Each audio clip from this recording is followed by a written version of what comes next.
একটু যদি বলেন। খুবই ভালো ছেলে ছিল, সে সোনার কাজ করে। যদি খারাপ ছেলে হতো কেউ কোনোদিন সোনার কাজ করতে পারবে না, দোকান থেকে বের করে দেবে। কারণ এক রতি সোনার দামে তো 2-4-5 হাজার টাকা। যদি খারাপ হতো তো রতি রতি সোনা চুরি করে খেত, ওর ওস্তাদের আন্ডারে কাজ করতো, তাহলে ওর ওস্তাদ কাজ দিত না তো। আর নেশার কথা বলতেছে, আমার ছেলেকে কোনোদিন দেখিনি যে সে নেশাগ্রস্ত।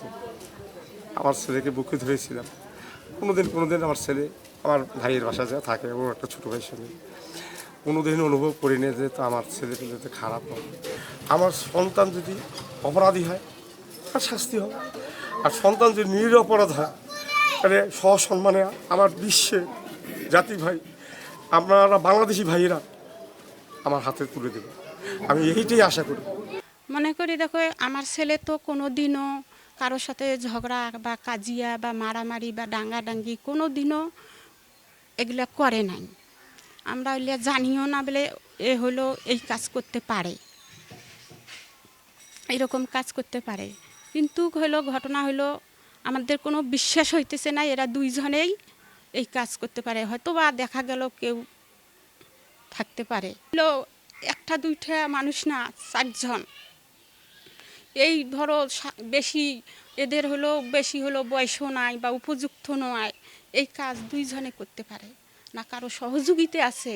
এটাই আমি চাই, আমার যদি সন্তান যদি খেয়াল কোনো অন্যায় কাজ করে তারও বিচার হোক। দুইজনে 4টা লোক খুন করা কি 4টিখানি কথা, সেই নৃশংসভাবে।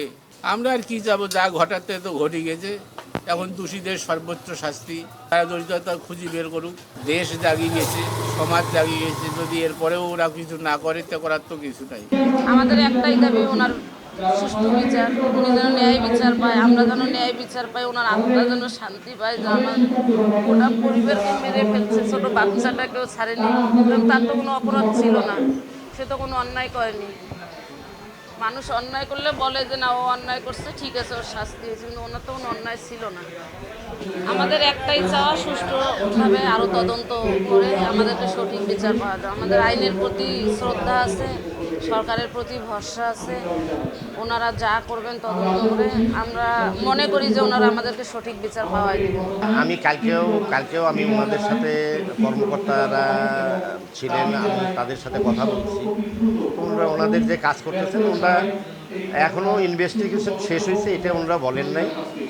হ্যাঁ, ওনারা যতদূর সম্ভব ওনারা আরও কাজ চালায় যাবেন, এই ধরনের কথাবার্তাই বলছে। আমরাও সেটাই চাচ্ছি যে এর পিছনে আরও কেউ আছে নাকি, এই বিষয়ে আমি ওনাদেরকে অনুরোধ করছি যে আপনারা একটু বিষয়টাকে আরও ভালোভাবে মানে তদন্তর মাধ্যমে আপনারা দেখেন যে এর পিছনে এই আরও কেউ জড়িত আছে কিনা। সে 4জন একটা পরিবারের হত্যা যে হয়েছে, তার জন্য সবাই দুঃখিত। এইরকম শিশু বাচ্চারা যে করছে তার জন্য সবাই মনকে স্থির করতে পারতেছিল। এইরকম হত্যা যখন কোথাও আর করবে না, কেউ যেন এরকম আর কাজ করতে পারে না, এটাই আমরা চাই। তারা তো শিকারে নাকি বলে করছে, মাদকের খায়ায় ওইলা করছে, এই নেশাটা যখন কাউরা কোনো বাচ্চা খায় না। আমরা এটাই চাই, সবাই যেন ভালো থাকে। ভালো লাগছে, খুব খারাপ, মানে এই 4টা মানুষ জীবন চলে গেছে, খুব খারাপ। এই জন্য বিচার যেন হয়, সরকার যেন সুষ্ঠু বিচার করে। গণপতিবাবু নিঃসন্দেহে সে একজন সহজ সরল এবং সাদামাটা লোকের একজন মনের একজন শিক্ষক। সে রাস্তা দিয়ে হাঁটলে মাটি কথা বলে, সে কথা বলতো না। এরকম মানুষের এরকম একটা মর্মান্তিক ঘটনা ঘটবে আমরা আশা করিনি। যাই হোক, এই মুগ্ধ এবং সিদ্ধার্থ এরা যে এই ঘটনাটা ঘটাইতে পারবে এটা বিশ্বাসযোগ্য ছিল না। কিন্তু যখন দেখলাম আইনশৃঙ্খলা বাহিনী যে কোনো কুলুর কারণে তাদেরকে সোপর্দ করে তাদেরকে যখনই তাদের আওতায় নিয়ে গিয়ে যখন রিমান্ডে নিয়ে গেছে, সঙ্গে সঙ্গে তারা স্বীকারোক্তি দিছে যে তারাই করছে এবং কিভাবে করছে সব ওনাদের কাছে দিছে। এবং সোনা টাকা যে তাদের কাছে ওখান থেকে বাইর করে নিয়ে তারা আসছে, আইনে যে গাছের তলে রাখছে, সেটাও প্রশাসন এসে পেয়ে গেছে। তা আমরা তখন থেকে আমরা মর্মাহত যে এরকম ছেলেরা যদি এগুলো করে আজকে আমরা কিভাবে চলবো, আমরা নিজেরাও আতঙ্কিত। কিন্তু প্রশাসন যে এত তৎপর, ওনাদের সদিচ্ছায় খুব দ্রুত সোনা টাকা পয়সা এবং এই মৃত্যুর রহস্য যে উদ্ঘাটন হয়েছে, আমরা মনে করি যদি আরও কেউ কোনো থাকে তাদেরকেও আইনের আওতায় এনে দৃষ্টান্তমূলক শাস্তির ব্যবস্থা করা হোক। আমি একটা কথা বলতে চাই ভাই, এর আগেও রাকিব মার্ডার এই ইয়াবা পারপাস, কিন্তু প্রশাসন ভাই দেখে, এই প্রশাসন দেখে কিন্তু মনে করেন এটার বিচার ঠিকমতো হচ্ছে না। যদি হতো তাহলে কিন্তু ভাই এই জিনিসটা আজকে এইরকম 4টা মার্ডার হইতো না।